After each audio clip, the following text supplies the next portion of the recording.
Well, we have a decision. Who's next? Sega? Capcom?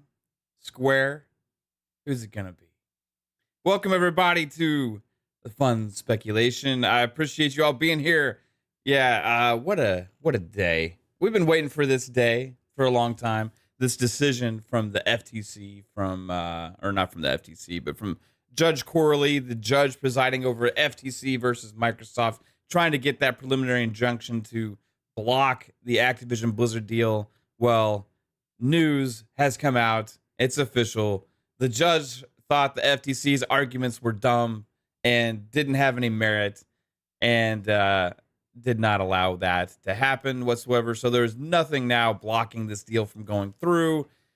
So much so that the CMA, who was now the last leg standing, said, okay, we'll go back to the table and negotiate with you, Microsoft, because we've been, hinging on the merits of the FTC, and turns out it was all bullshit and baloney, and they never had a case. Well, I guess we don't want to be the last one standing, so we'll make some kind of agreement, asking CAT to postpone their process and allow them to negotiate. So several different chess pieces have been moved. Microsoft is going to be able to close the Activision Blizzard deal, bringing tons of games into Game Pass and bringing some common sense into the world of regulation, especially within the games industry. I want to thank everybody for tuning in right now. We already have 50 people here. If you do like the content on Fun Speculation, hit the like button, share it out, sub to the channel, hit the notification bell, all that cool stuff, because it's going to be a fun time. And we got a lot to talk about. Shout out to Florian, who's been absolutely killing the coverage on this on Twitter, breaking it down. Hogue Law also had some tweets as well regarding this. And if you read the decision from the judge, it's heavily weighted in the fact that the FTC lacked to make any case whatsoever. The whole 20% people that are going to move over to PlayStation if Microsoft acquires ABK, they failed to prove that whatsoever. Again, it was just an assumption, and it's a bad one at that. Lots of stuff to dig into. Shout out to the chat. I see some of our fam here. Sup Psycho? What's up, Fuzz? How you doing, guys? Man, what a day. Kate made me these thumbnails, no matter which way this went. I was heavily confident this was going to go in Microsoft's favor, but she made me a couple thumbnails just in case either way, so we could go live and talk about it. I'm super happy that we're rolling with this one, because there would be a lot different energy for sure if I had to use the other thumbnail. But I want to thank her for doing that as well. So yeah, let's get into some of this talk. We've been confident in this for a long time here on Fun Speculation, thinking this deal was going to close, thinking that the ABK did not really have any reason not to be part of Microsoft. And I think it's been just a matter of time. And now, we have the decision, and it's official that Microsoft will be acquiring Activision Blizzard here in the next, by the 18th. That's within a week. So within the next week, we'll have the official closing of this deal, and that's good news for gamers. The question then is, as we had a discussion on one of our shows this week, what happens now? What happens? What's the benefit for gamers? What's the benefit for Xbox? What are we going to see happen? What are the moves going to be? How many games are we going to see go into Game Pass right away? How much of a time period is there going to be before those games go into Game Pass? Will big games like Diablo 4 take weeks or months to go into Game Pass? What about the back library for ABK and the thousands of games that they've made over the years? It seems to be that this is going to be a pretty damn big deal for Game Pass. Uh, Not to mention the mobile side as well. This is going to have implications there. King, makers of Candy Crush, is also part of this deal, which has barely been discussed at all in any of the regulatory processes and arguments made against the deal. So we'll see aspects from there. And I think that's not to be overlooked, really, because I think King is going to be a big moneymaker for for Microsoft. It's going to help drive a lot of things within the games business to allow more money coming in from Microsoft, allow more exposure to a lot of their games on mobile platforms as well. Potentially, just imagine marketing within Candy Crush alone. What kind of difference can that make? Quick note: I am seeing that there's internet ups and downs right now going on my end, so hopefully it's not affecting you guys too much. But if it becomes a continuing problem, we'll just move on, and I'll try and have to reset everything again. I don't know, but hopefully it doesn't cause too much of an issue. Shout out to Calorie. What's up, Duke Togo? What's up, Decado? What's up, Deathlord Strong? Johnny Dome Studios. It says, is Crash small enough to not matter to make it exclusive? That's a good question. The question here is, what games will become exclusive and what games won't? Now, we know that Phil said that all ZeniMax Bethesda games going forward, new games, will probably be exclusive. That was a decision that was made after that acquisition was made. And we saw proof of that within the emails that that was exposed because of this hearing. So there's games that could become exclusive from this in the future. But who knows? I think it's going to be kind of what they said publicly from ZeniMax Bethesda, a case-by-case basis type deal. Crash is a great question there, though. Like, because that's a mascot, which used to be PlayStation's. It's funny times when Microsoft is going to own the rights to a former PlayStation mascot. So you could see that. You could see Crash Bandicoot games in the future and be exclusive. And I know there was a poll going around on Twitter the other day. I can't remember exactly who put it out, but it was like, who would be the best platform mascot for Xbox? Would it be Crash Bandicoot or would it be Raz? Probably Crash. Or maybe you could just go ahead and make Tony Hawk your mascot. Absolutely craziness going on, man. Lots of hype right now. Lots of excitement going on. I see that Def Leppard said it's stuttering a little bit. Hopefully it smooths out here. Duke says Crash is bigger than Psychonauts, in my opinion. Yeah, I think out of those three, Crash is probably the biggest. But what if you have a Crash Team Racing and you have all three in there, right? Like, there's a lot. The biggest thing and the biggest excitement for me with this is the potential with what Phil said early on after this acquisition was announced, is that he's excited to be able to go and talk to the individual developers and see what franchises and games they would like to work on, presumably freeing up potential development on franchises that we haven't seen in a long time, games that have been dormant. Lots of possibilities here. So Toys for Bob, High Moon Studios, you got lots of different developers within there. You got Raven Software, who's just Call of Duty now, that used to make tons of games, right? And we already know Infinity Ward is supposedly working on an RPG, so that's insane as well.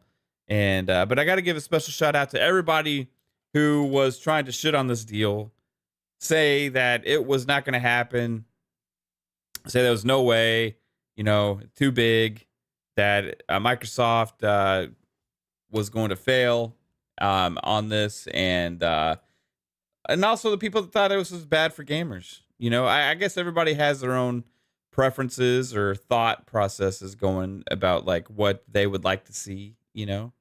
But for me, this was never about exclusivity. This was always about games being more available for us, right? Lots of us are going to be able to play these games in Game Pass now. And if you did not check out our show the other day, it was titled ABK or not ABK. I think this was on Xbox Ultimate podcast on Friday. And we kind of went through and we looked at the possibilities that would go both ways. And the possibilities that were brought up if the deal closes are pretty damn incredible. And I don't think this is by any means it for Microsoft. I think this is just the beginning. And you're going to see a lot of salt out there. The people are already in their feels. People are already making accusations and crazy assumptions about Xbox content creators. People already reaching for straws and grasping, trying to make statements about Xbox and Microsoft and everybody about that want the deal to go through, saying they're just for corporate. They're just, we're just cheering $1 trillion corporations and all that kind of stuff. But for me, I look at it as like, okay, in a world where ABK is owned by Microsoft, what do I get? Well, I get a lot of games in Game Pass that I didn't get previously, and I'm a Game Pass subscriber. So as a consumer, for me, that's a win. And that's all I really care about. I don't care about how much money Microsoft makes off the deal. I don't care about how much money they spent. I don't care about if they buy another publisher down the road. Oh my God, the consolidation's killing the industry. You know how many publishers there are out there? How many game developers there are out there? New ones are forming every week. We just had another EA brand new development studio be announced that they are making a Black Panther game. Former Monolith developer going over there and making that. We've had announcements of new studios formed from former Playground employees as well. This industry, like Judge Corley said during the hearing, is very dynamic. And it's always evolving. And to try and say that one game, especially, which they kept making this about Call of Duty, and that was the FTC's biggest failure, in my opinion, trying to make this about COD. Kept trying to make this about COD. We talked a long time ago about how that was the dumbest decision for them because that's just one game. It's not going to make a big difference, right? And turns out the judge agreed with that also. So the deal is going to have lots of benefits for us, and that's the most exciting thing. Shout out to Garuda Gerwalk with the $5. Says, StarCraft Ghost win. Project Gotham Racing reboot. Fingers crossed. PGR. Do they own the rights to PGR? I know that was Bizarre Creations originally, but I thought that was Microsoft published. I don't know who owns the rights to PGR. I would assume Microsoft still owns the rights to PGR, but one franchise that they do own on Activision's side is Blur. We talked about that a little bit. It would be amazing to see Blur come back. I don't know if that can happen or not. The StarCraft Ghost, I think it's going to happen eventually. StarCraft 3 would be more exciting for me, personally. Bring StarCraft 3 to consoles, right? What if you just brought back Warcraft, the RTS version? World of Warcraft also will be owned by Microsoft. This has so many other implications with franchises that they're going to own and all these different things. I mean, there's a World of Warcraft movie, like it's a big deal. All those subscribers paying monthly to World of Warcraft, that money is going to be funneling into Blizzard, which is going to be part of Microsoft. It's going to help fund more games. And from what I've heard about from the World of Warcraft community, talking about it, is this kind of had a little bit of a resurgence lately. Crazy. Chris Jones says Super Smash Brothers like game with all the Microsoft owned characters now. Yeah, I don't want to. I would like to see them do that with Killer Instinct. I don't even like want to Smash game. There's so many Smash clones out there now. Like every publisher's trying to make one. Like I don't know. Like all of those brawler type Smash games. That's cool. Not for me. I would rather have a Killer Instinct and then bring in all those characters. Robot voice, I'm botting. Oh no. Is it still doing it? Autobots, roll out. Voice is digitizing? Shit. Okay, hold on.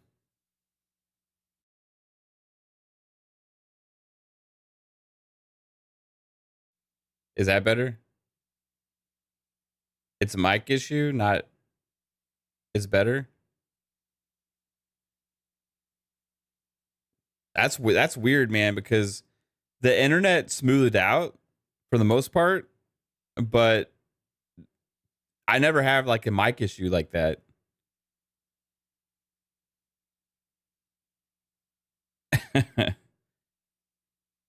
Lord Megatron.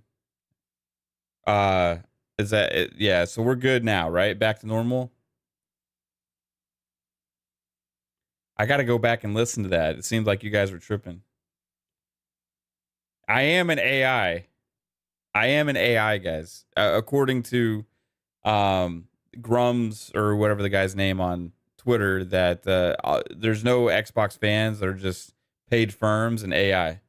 So use Xbox monies for new mic. I got a decent mic.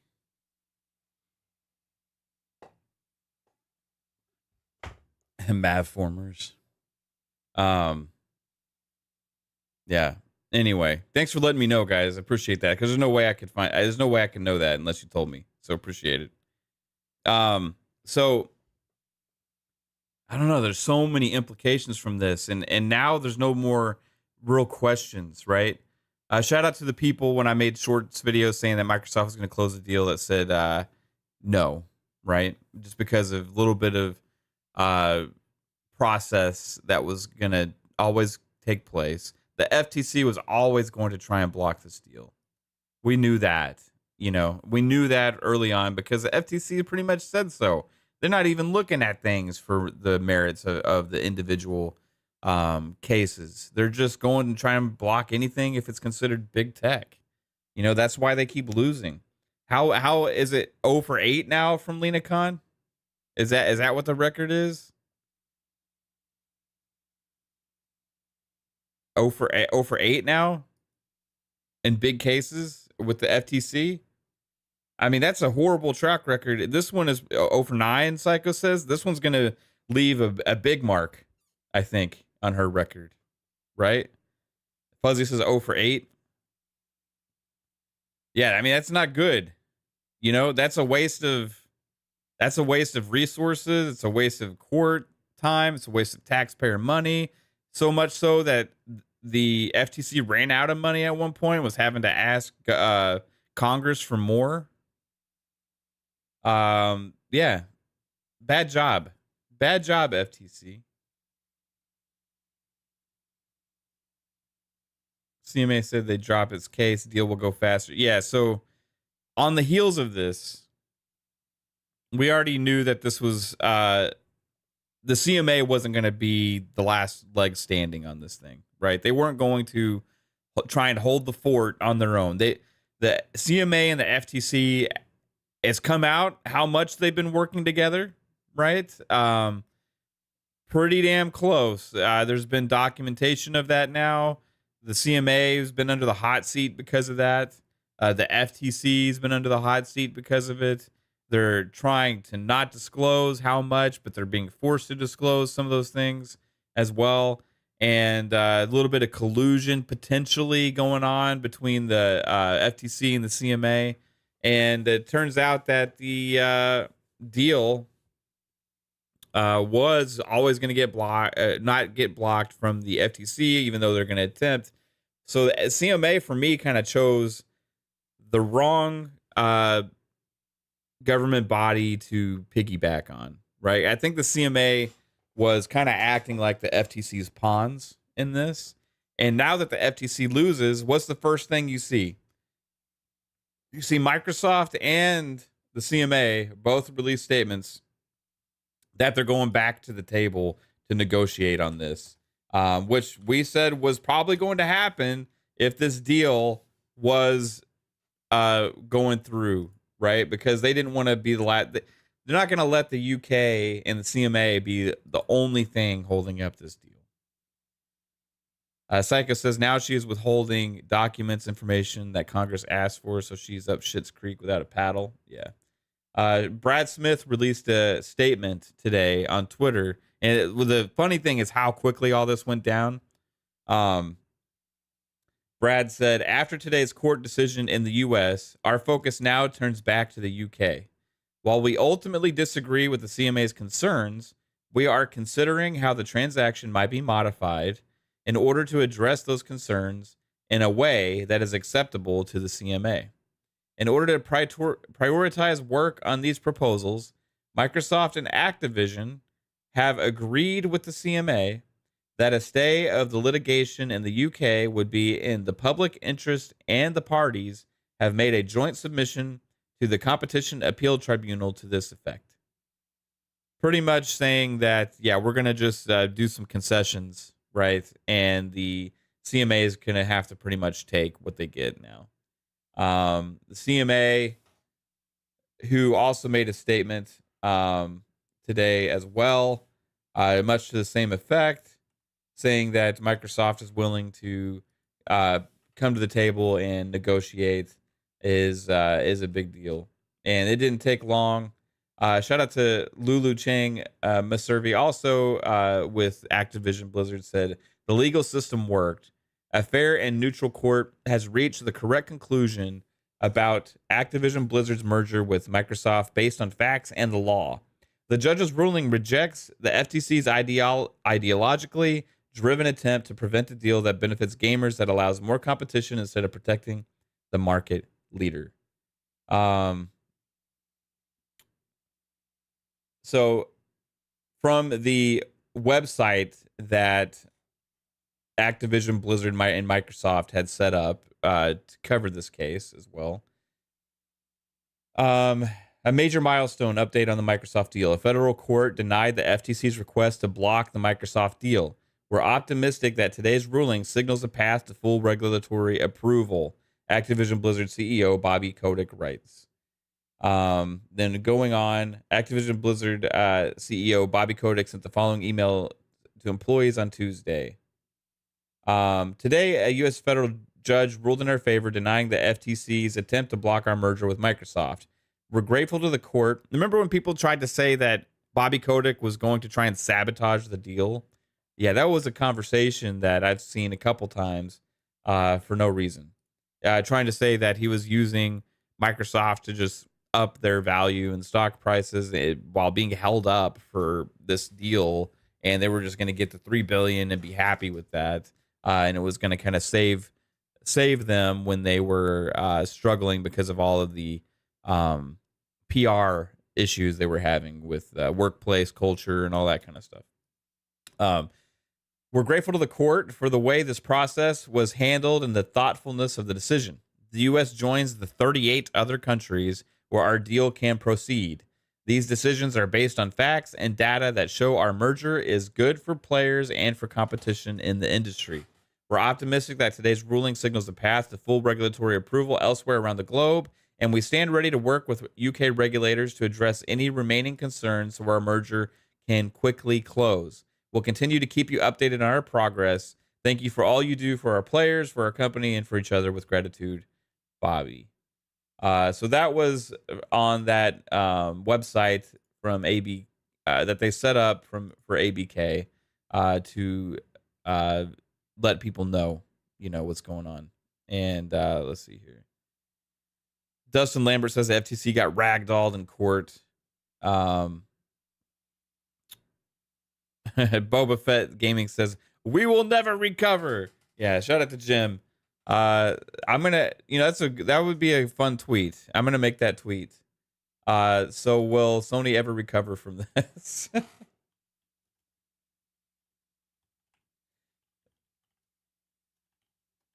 Yeah, that's great.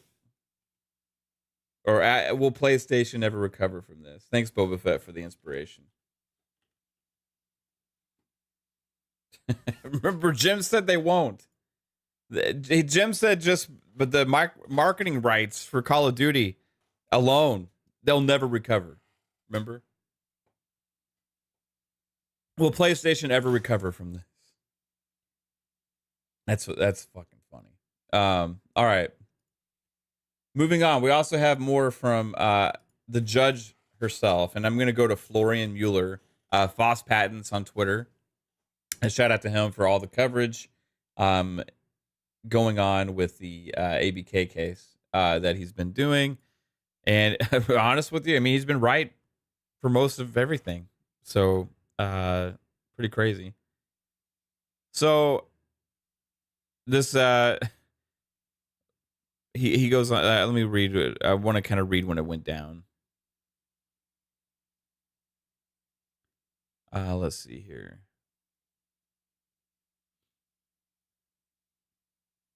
All right. It says this is from 4 hours ago. We have the decision. FTC lost. Microsoft ABK can close. Now we get into quotes from the actual decision. After considering the parties' voluminous pre- and post-hearing writing submissions, and having held a 5-day evidentiary hearing, the court denies the motion for a preliminary injunction. And then I'm going to go into read more of this. Okay, so the judge said 4 weeks ago the FTC filed this action to preliminarily enjoin the merger pending completion of the FTC administrative action. Because the merger has a July 18 termination date, expedited proceedings were commenced. After considering the parties' voluminous pre- and post-hearing writing submissions and having held a 5-day evidentiary hearing, the court denies the motion for preliminary injunction. The FTC has not shown it is likely to succeed on its assertion the combined firm will probably pull Call of Duty from Sony PlayStation, or that its ownership of Activision content will substantially lessen competition in the video game library subscription and cloud gaming markets. Shot down, cold-blooded, right to the heart of Sony. Will they ever recover from this? All right, so there's a 53-page document and to go with here. And it's really too much just to read all through. But I think Foss did a great job of highlighting specific things on this.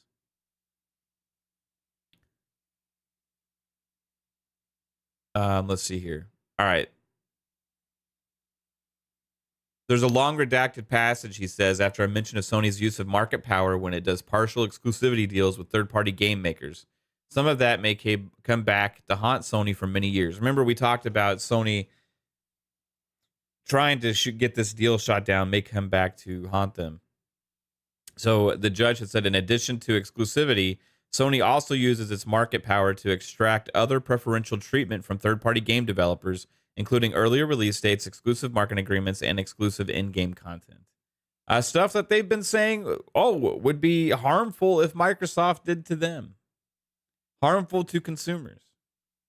If it's harmful to consumers and you engage in that activity as your primary business model, then how harmful is it, right? Are you saying you're committing acts that are harmful to consumers yourself, Sony? I'm confused about that. The judge said, indeed, the only Activision titles made available on multi-game subscription services have been back catalog games offered for a limited period of time, often for promotional purposes, rather than new games made available day and date. Ooh. Cloud gaming is a potential alternative delivery mechanism to downloading native games for play onto hardware. Oof. Not even a separate market?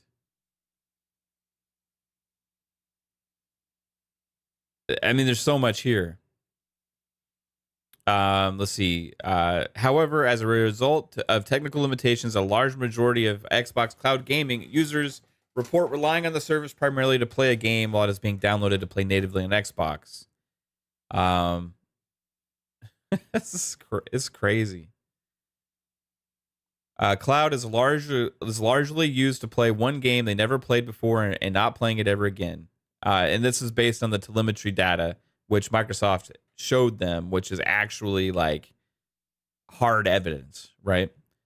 Which is exactly consistent with gamers using xCloud while the game downloads. And this is crazy. This is just like everything Microsoft was saying, right, is in this. John TJ with $2 says it's a great day for Xbox, bad day for Sony. And Jim even said in his private emails, they'll be okay, right? Like they're gonna get Call of Duty, they'll be fine. But it's a sad day for them and the fact that they look so stupid. Microsoft executives have nonetheless committed publicly and under oath in court to continue to sell Call of Duty to Sony.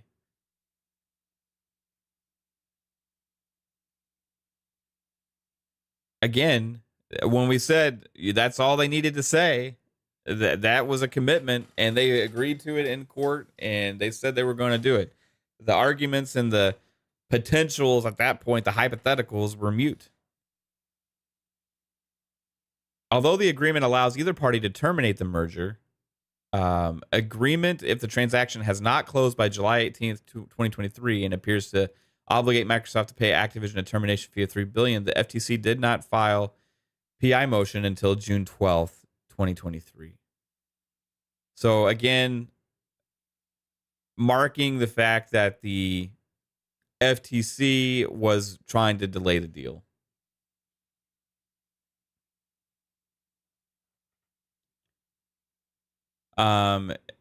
So let's see here. The court accepts the combined firm would have the ability to foreclose because it would own the Call of Duty franchise, but the decision makes it clear the ability is not enough. Incentive is also key. It's not an Xbox exclusivity play at all. They're thinking bigger than that, and they have the cash to make moves like this. That's quotes from Jim Ryan. I've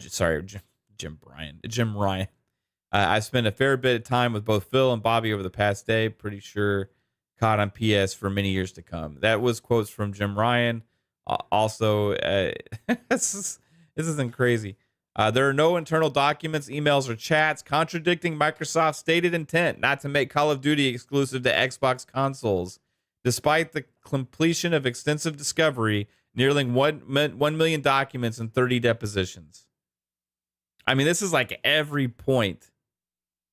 It's like every point, just like shooting it down. That's a big one. There are no internal documents, emails, or chats contradicting Microsoft's stated intent not to make Call of Duty exclusive to Xbox consoles. Despite the completion of extensive discovery, nearly 1 million documents and 30 depositions. After the merger, consumers can utilize the cloud to play on the device of choice, including it is intended on the Nintendo Switch. Perhaps bad for Sony, but good for Call of Duty gamers and future gamers. Judge is protecting competition, not competitors. What did we all say? And then finally, this is my favorite one from Florian digging through these and quoting.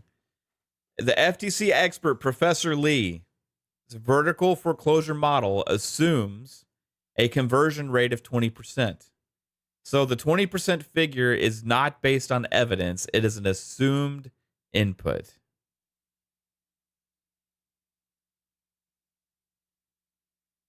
Remember how she, on the closing arguments, was hammering them about the 20%. They didn't have an answer for. That was a big deal because that was their argument on the incentive for Microsoft to foreclose Call of Duty. and to bring over a potential number of gamers to Xbox and not buy PlayStations or sell their PlayStations or whatever stupid stuff they were trying to say. And Professor Lee came up with 20%, and nobody in the closing arguments could really come up with an answer on how he came up with it, other than pointing to it was a guess.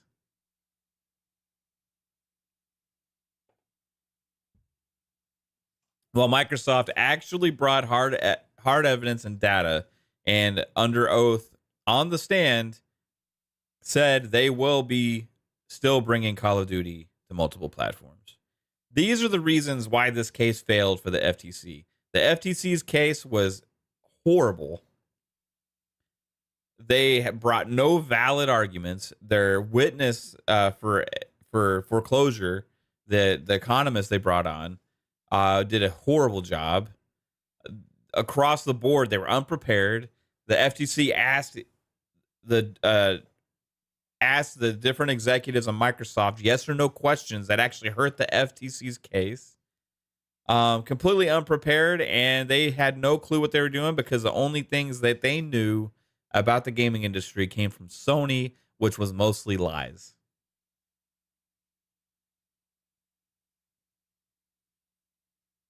This is why we've been confident here. Absolutely crazy.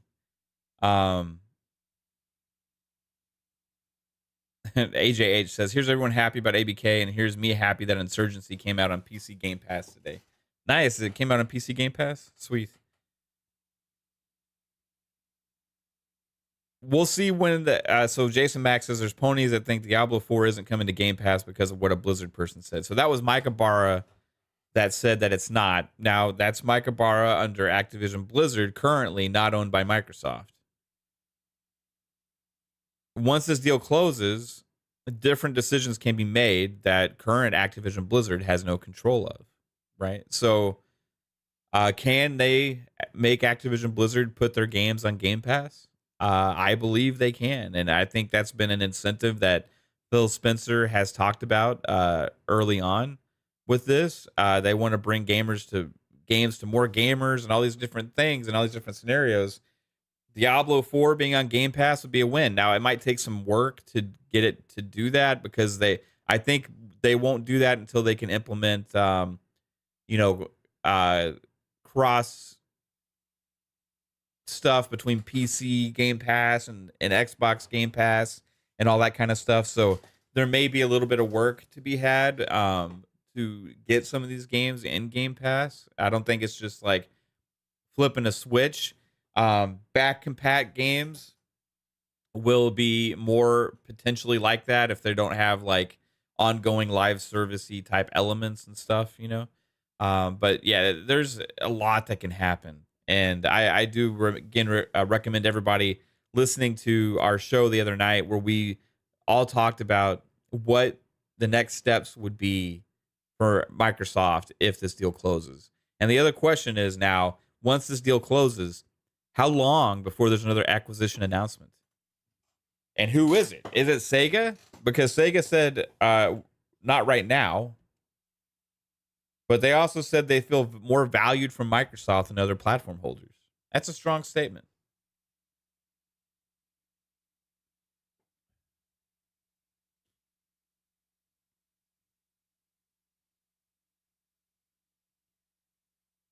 I still see him jumping up and down on the internet side, guys.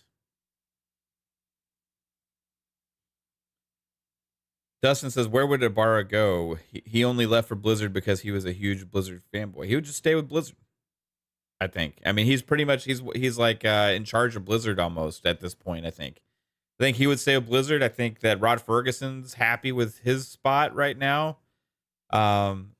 And I think that it's going to be interesting with what happens more with the other leadership, more of the Activision executives, what's going to happen with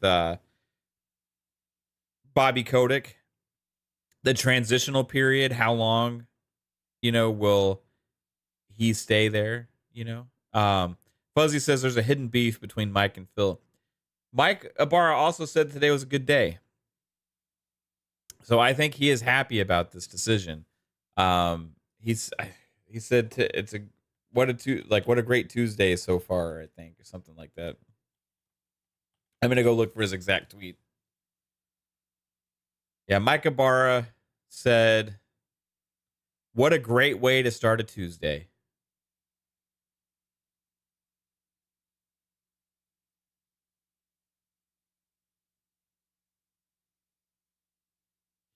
I think he's gonna be happy in his spot. Does he want games to go into Game Pass? I don't know. May not be up to him though. Fuzzy says that I like Ibarra, but he has taken shots at Phil after he left Microsoft. Yeah, I don't remember what those were. I'm curious what those are. You have to enlighten us later, Fuzz, when we talk to you, because I don't remember that stuff. But I'm not denying it happened. I very well could have. Battle.net. Microsoft is going to own Battle.net. What is that? Like, is this the technology behind it and all these kind of different things? Are they going to be able to utilize that, you know, like for their other games? Is it going to stay with just Blizzard?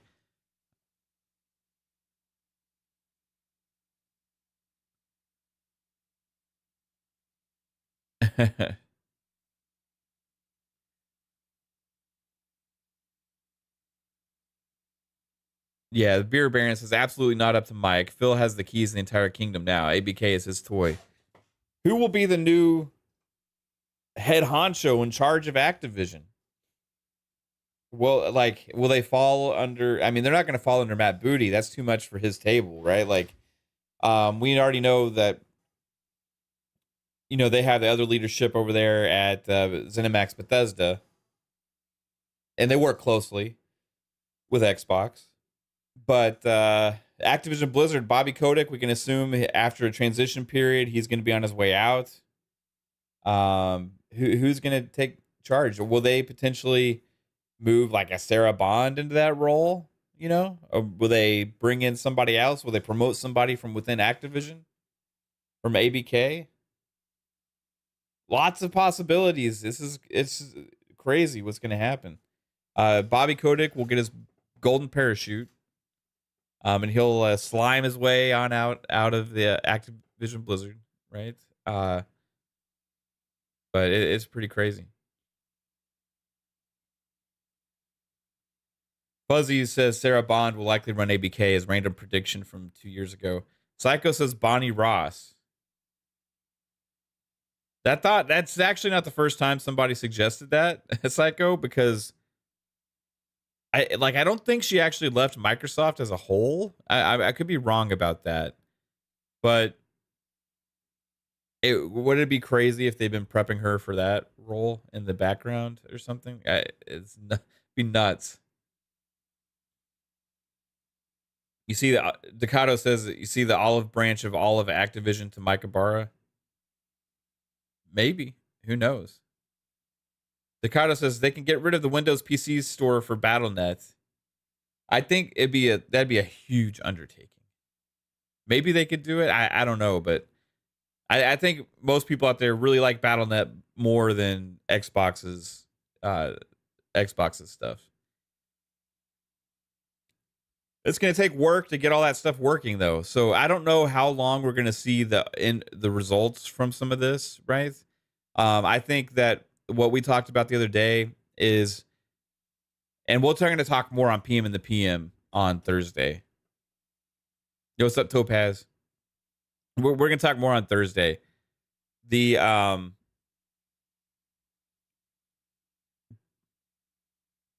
rate at which they put things into Game Pass. That's my biggest question.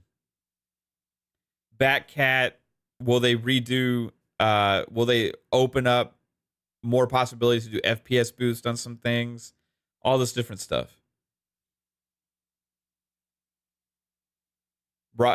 Jasper says Rob Kostic is the president of Activision. I'm sure not all leadership is getting the boot. Yeah, maybe that will be the guy that stays in charge.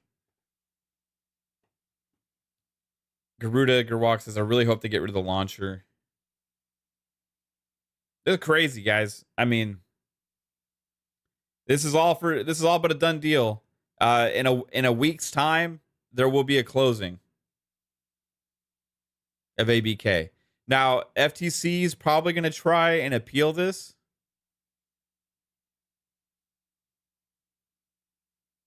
You know? But I don't know if that appeal will be even acknowledged. I don't know. I don't know how it works, right? But they got like 5 days. I think by the end of this week, potentially, or something. And then early next week, Microsoft can close. So, a big day. This is a short stream. I just wanted to go live and get some thoughts and talk about this. And it's exciting times. It's a blast. And Thursday, I just recommend you guys to tune into PM in the PM at 7 p.m. Eastern time. And just relish in the glory on Twitter today. And amazing. It's amazing stuff. But I thank you all for watching. And if you do like the content, make sure you hit the like button, share it out, sub to the channel, notification bell, all that stuff. Man, these podcasts tonight and the ones that are going to be watching are going to all be crazy. Amazing stuff. But I appreciate you all joining and hanging out with me. And I got to get my internet fixed because it's still jumping, man. I don't know what's going on. But hope you have a good one, guys.